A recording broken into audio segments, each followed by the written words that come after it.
This is One on One.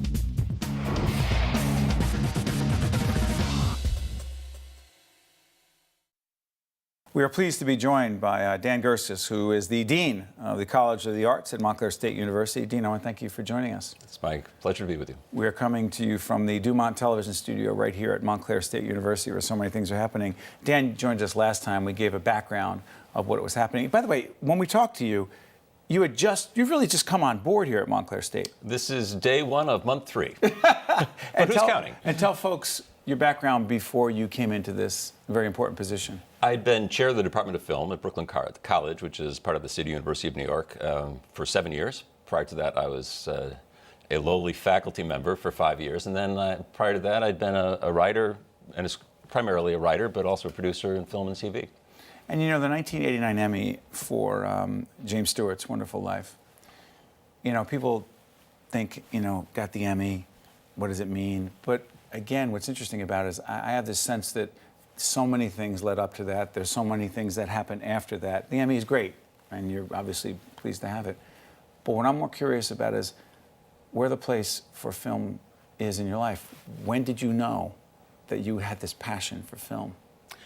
I took an interest in it in college, but in those days, film at the university I went to was strictly a theoretical thing where you sat and you watched films all day.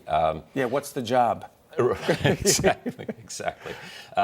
So when I went to graduate school, I actually went in an MFA program in theater at Brandeis. Masters of Fine Arts? Right, at Brandeis University. Had an interest in theater, but also in film as well. But at that point, it seemed like that was the way that I was leaning. Came to New York, got an agent, had a reading, and the agent said to me, well, look, you can continue to write plays if you like, or you can make a living as a writer. And I said, gee, how do you do that? And he was the one who really steered me into writing for film primarily, and also on television. Television and film? Long-form television, HBO. So you work Showtime. for HBO, you work for ABC, you work for Showtime. And I know they're not all the same entity, right? Very different culture, politics. And well, I had always been hired as a contractor. So I was a freelance writer, and I would work on a per project basis. So it really was more a function of the individual executives that I was dealing with at any given time, rather than the culture as a whole. Okay, now you also wrote a book. I did. Entitled? The short screenplay. What was the subtitle? Your script from concept to production. And why did you write that book? And who was it for? It's primarily a textbook. I wrote it because as a professor teaching screenwriting, I was very unhappy with the books that were out there. I found myself correcting certain inconsistencies and misassumptions that were in the book. And so it just occurred to me, well, why not do it yourself? And it was really came out of my teaching and out of understanding what it's like to be on a set, not just to be a writer, but to be on a set and to understand how the moving parts work together and to create a framework for really beginning screenwriters. You know, I'm fascinated by this. I mean, the whole academic piece speaks for itself. What you did over at Brooklyn, impressive, has a lot to do with why Susan Cole and the folks here recruited you, and I'm sure others did as well. But that's not where I want to go here. Okay. And the Steiner Studio piece was big, right? Very big, very big, and still ongoing. Right, but that's the largest film and television production facility outside of LA, Los right? Yeah, and continues to grow. When you are teaching, coaching, mentoring young people, and they say, that's what I want to do, how much of a struggle is it for you to try to talk to them about the odds, or do you say, just go for it? Well, everyone comes in wanting to become a director, and they find as the process goes along and their education progresses that there are other options.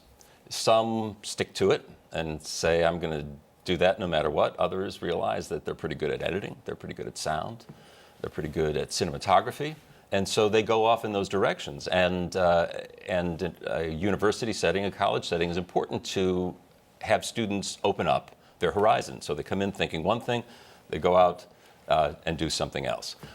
I've always been very frank with my students about the reality of the business, which was very different when I was active. There was just a lot of money around.